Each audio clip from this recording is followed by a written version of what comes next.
एक बार की बात है, एक छोटे से शहर में एक लड़का रहता था। वह बहुत आलसी था और हमेशा अपने जरूरी कामों को टालता रहता था। वह अपने पढ़ाई और जीवन के अन्य क्षेत्रों में अपने दोस्तों और सहपाठियों से पीछे रह गया था। उसके परिवार और शिक्षकों ने उसे कई बार समय की कीमत समझाने की कोशिश की, लेकिन उसने उनकी बातों को नजरअंदाज कर दिया। वह अपने भविष्य की चिंता नहीं करता था और अपना समय बेकार की चीजों में बर्बाद करता था। एक दिन उनके शहर में एक ज्ञानी साधु आए जो अपनी बुद्धिमत्ता और प्रबोधन के लिए प्रसिद्ध थे। कई लोग उनसे मिलने और उनसे सीखने के लिए उत्सुक थे।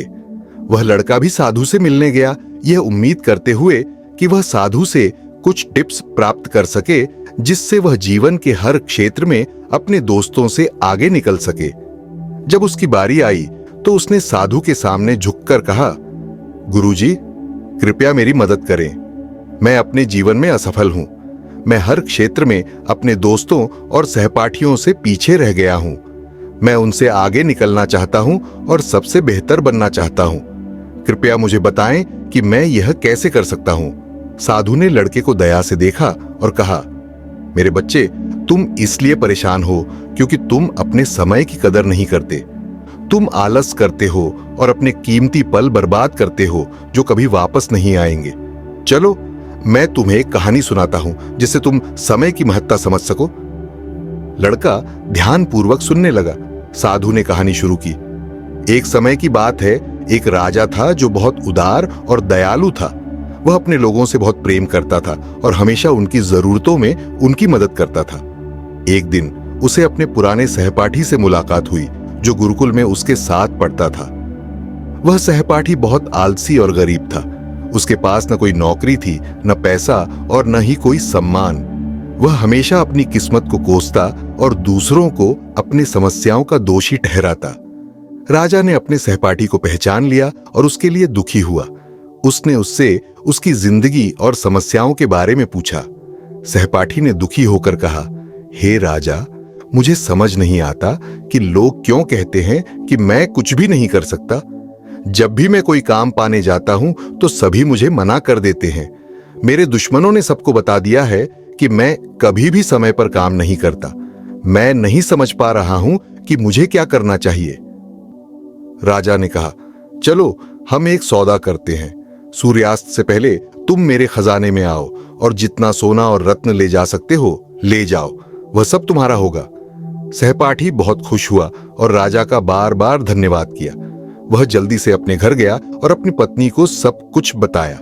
पत्नी भी बहुत खुश हुई और बोली, अब जाओ और सोना और रत्न ले आओ, समय तुम्हारे लिए अच्छा है। सहपाठी ने कहा, मैं अभी नहीं जा सकता, मुझे भूख लगी है, पहले मुझे खाना दो। उसकी पत्नी ने जल्दी से खाना तैयार किया और उसे परोसा। उसने आराम से और धीरे धीरे खाना खाया, यह सोचते हुए कि उसके पास खजाने को पाने के लिए बहुत समय है। खाना खाने के बाद उसे नींद आने लगी और उसने सोचा, मुझे एक झपकी लेनी चाहिए, फिर मैं खजाने की ओर जाऊंगा। वह अपने बिस्तर पर लेट गया और अपनी आंखें बंद कर लीं। उसने सोचा कि वह थोड़ी देर सोएगा, लेकिन वह 2 घंटे सो गया। जब वह जागा तो उसने देखा कि दोपहर हो चुकी थी। उसने कुछ थैले उठाए और राजा के खजाने की ओर चल पड़ा।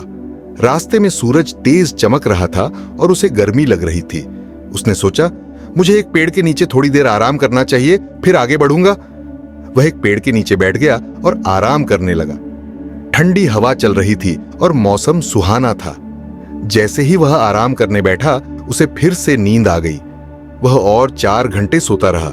जब वह जागा तो उसने देखा कि शाम हो रही थी और सूरज डूबने वाला था। वह जल्दी से उठकर महल की ओर दौड़ने लगा।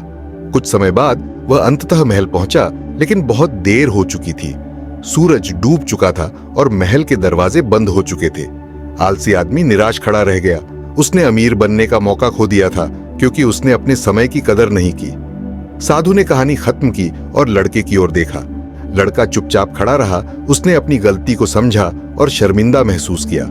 उसने साधु को उनके मार्गदर्शन के लिए धन्यवाद दिया और अपने तरीके बदलने का संकल्प लिया। उसने समझा कि समय बहुत कीमती है और उसे बर्बाद नहीं करना चाहिए। वह अपने घर वापस गया और अपने लक्ष्यों पर कड़ी मेहनत करने लगा। उसने आलस करना बंद कर दिया और अधिक उत्पादक और सफल बन गया। वह अपने दोस्तों और परिवार द्वारा अधिक सम्मानित भी हुआ। अगर आपको यह वीडियो अच्छा लगा तो हमारे चैनल को सब्सक्राइब करें, लाइक करें और शेयर करें। आपका एक सब्सक्राइब हमारे लिए बहुत महत्वपूर्ण है। हमारे साथ बने रहने के लिए बहुत बहुत धन्यवाद।